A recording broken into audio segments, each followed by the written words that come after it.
Donc aujourd'hui, on va voir ce principe, hein. Vous le savez que sous Windows, c'est assez dingue. Via l'interface de programmation Win32, on peut faire du process following, hein, de l'injection de DLL. On peut spawner un processus dans un autre processus. Il n'y a que sous Windows que vous verrez ça. Impossible de le faire sous Linux. Ok?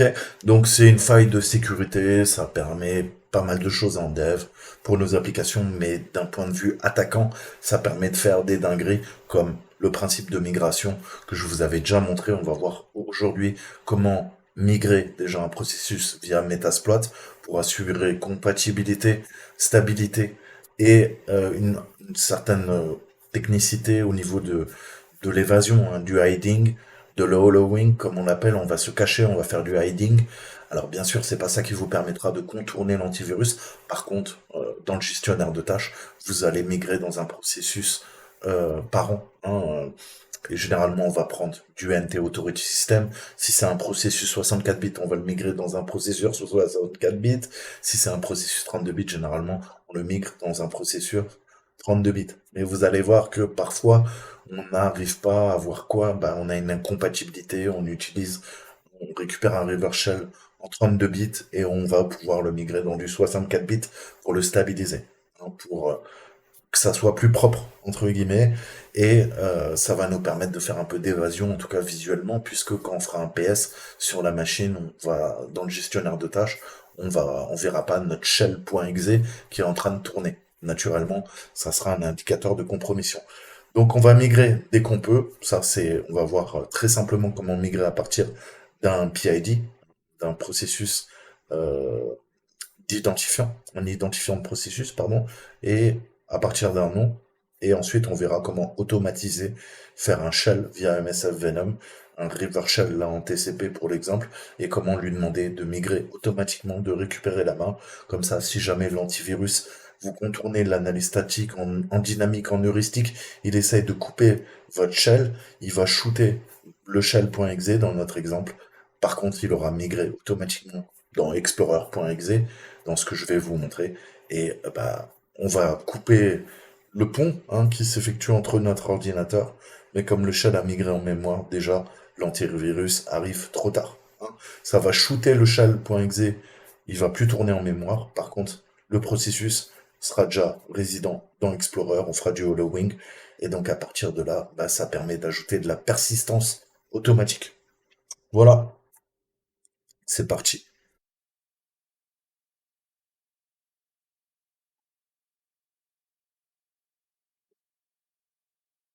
Bon, c'est freestyle, hein, avec les serveurs ce matin.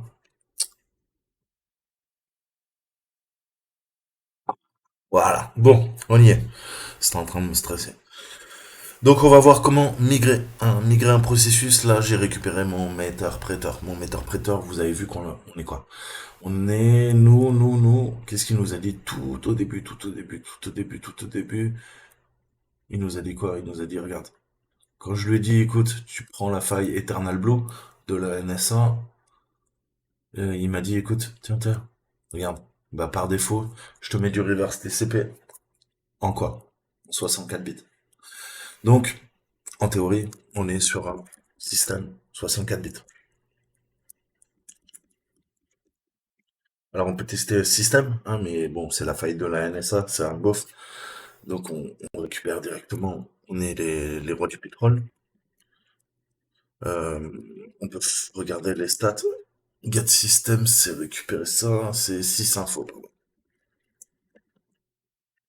Voilà. Donc on est bien là, sur un 64 bits. Donc ça va pas nous apporter un peu plus de quoi? Un peu plus de compatibilité ou de stabilité. Mais ça va permettre de faire du clocking, du hiding, hein, se, se camoufler un peu. Voilà. Donc on a le migrate, hein, et il nous dit, écoute, eh ben, sur le serveur, tu vas passer, hein, d'un processus à un autre. Par contre, tous les channels, hein, et les autres états dynamiques seront perdus. D'accord? Donc comment ça se passe? On va lui dire le PID, donc vous pouvez le préciser. Surtout le tiret grand P, c'est le PID du processus dans lequel vous voulez migrer. Et le nom et le timeout. D'accord? Donc on va pouvoir modifier tout ça et lui donner un PID si vous voulez. c'est celui qu'il aura actuellement. Donc pour ce faire, on va faire un test.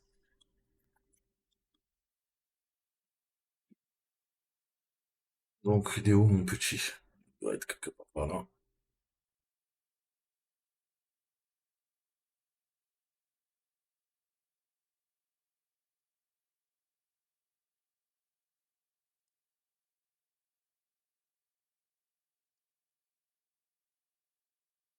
Ah. Donc, toujours spawner dans du processus Authority System, vous spawnez dans du 64 bits, hein, vous n'allez pas spawner dans du 86X, 86, et quelque chose qui se lance tout le temps en démarrage. Donc, naturellement, quand vous vous ferez pirater, ça sera CSRSS, ça sera WinLogon, ça sera LSAS, ça sera SVC Host.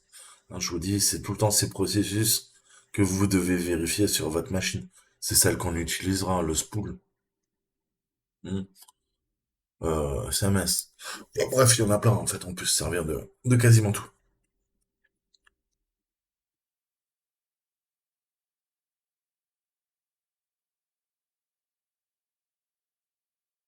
Donc déjà, on va parler de la migration avec le process name, hein, le nom de processus.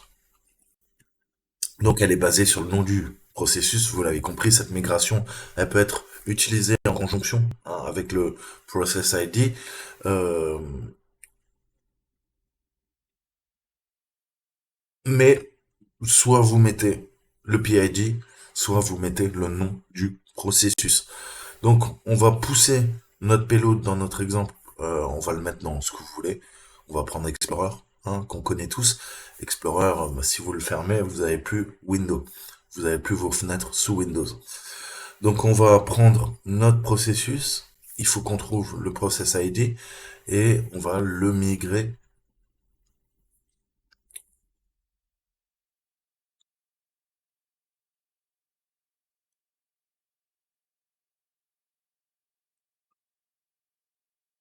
Alors, donc, on va se faire un migrate. Je sais pas combien je suis. Je viens de me lever, j'ai pas les yeux en face des trous, mais c'est pas grave. On va pas se prendre la tête, on va faire N et on lui demande Explorer. D'accord, donc ça c'est en fonction du nom. Euh... Pardon.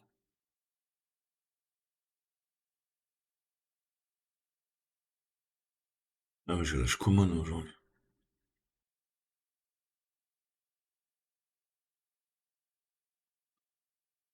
Ah, Explorer.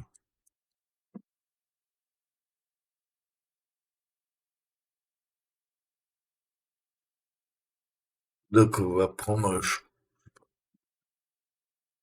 Donc qu'est-ce qu'on peut prendre? On n'a pas Explorer, cette merde. On va prendre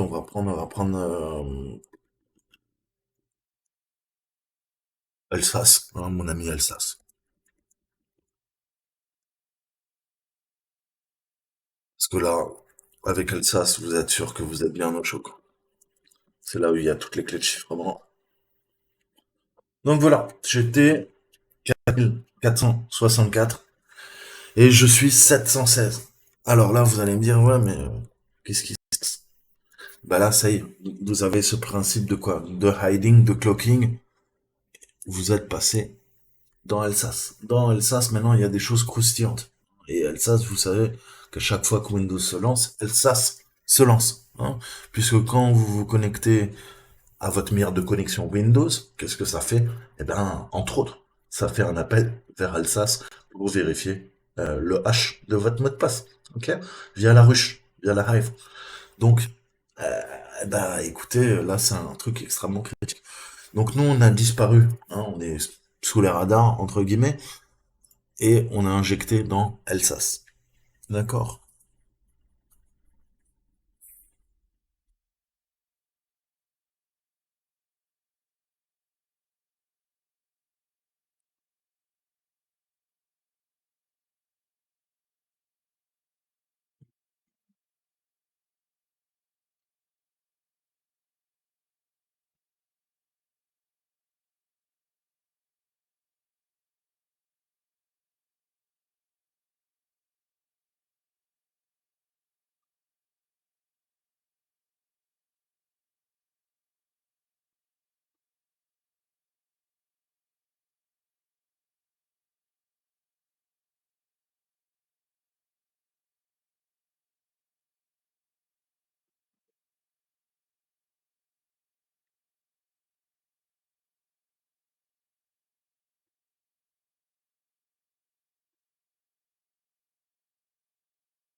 D'accord. Donc nous, il avait défoncé le spooler.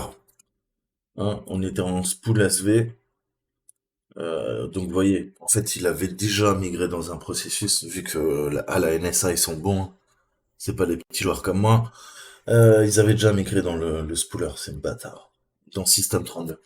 Donc nous, qu'est-ce qu'on a fait? On a pris le spool et on l'a injecté là-dedans. La preuve en est, qu'est-ce qu'on peut faire?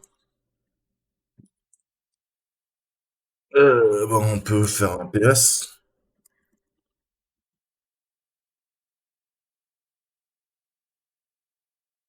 Si, il y est quand même. Alors là, je suis pantois. Maintenant, il a un PID de 2800 et c'est le 708. Ouais, d'accord, ok. C'est le 708 qu'il a lancé. Compris, je vous ai dit quoi? Si on peut migrer avec le nom, on peut migrer avec le PID. Bah, exactement. Hein. Donc, comment je vais faire ça? Bah, j'ai juste à checker le PID qui m'intéresse. Maintenant, je veux passer dans quoi? Dans LSM. Je vais quoi? Prendre ça et je vais les faire quoi? Un migrate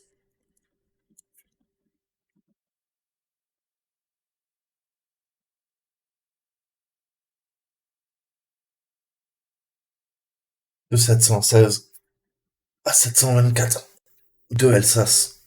Je passe à LSM. Migration effectuée. Avec le grand P, vous avez compris, on utilise le PID. Donc, certains, moi je préfère fonctionner avec le PID, certains préfèrent prendre le nom. Ça, après, c'est en fonction de vous. Ça ne change strictement rien, c'est juste deux façons de migrer, vous l'avez compris. Alors, maintenant on va voir comment on peut faire du prepend hein, et migrer, générer une charge utile qui va automatiquement via le prepend migrate, c'est-à-dire on va lui donner des ordres directement. C'est pas nous là qui le faisons manuellement, c'est à la connexion que on va lui demander de se connecter. Alors, on va se faire un set prepend migrate. Ça, c'est et set prepend. Donc là, je vais lui demander de migrer automatiquement dans Explorer. Ok, on a notre listener, on est en interpréteur reverse TCP 64 bits. On va se créer notre payload. Donc là, on va se faire tourner un serveur sur le 4445. J'ai mes ports ouverts. Oh, statut, c'est pas non.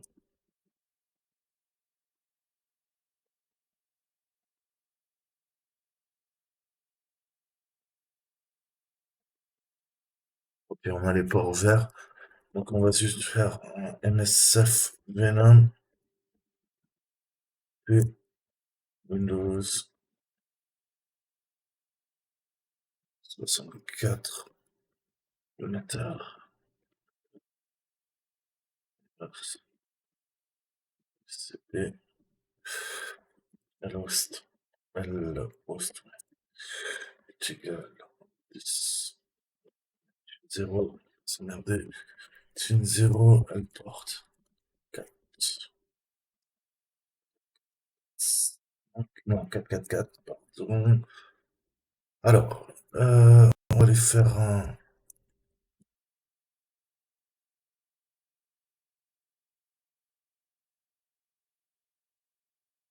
oui, je vais mettre la même chose, prepend migrate, true, prepend, prepend, for migrate process, Maggie Explorer, exe, sortie F, exe, et on écrit shell, exe.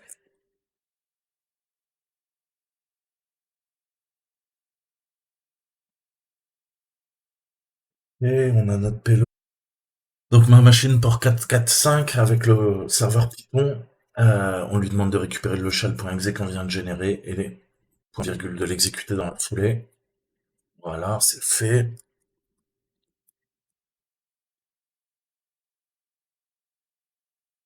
Ok.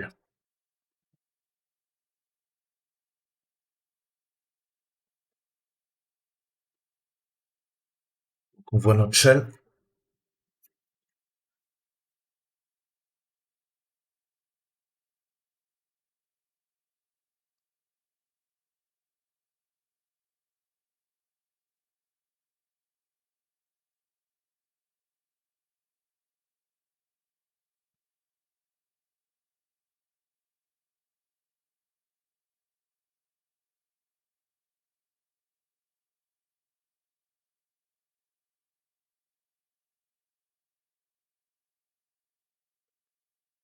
On va faire un kill de 1128.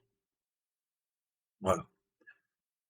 Donc vous voyez qu'il a bien migré, hein, puisque on tue le processus, mais on maintient la persistance. Pourquoi? Parce que maintenant notre processus, vous l'avez compris, a migré automatiquement. Voilà. On a migré dans le 2996.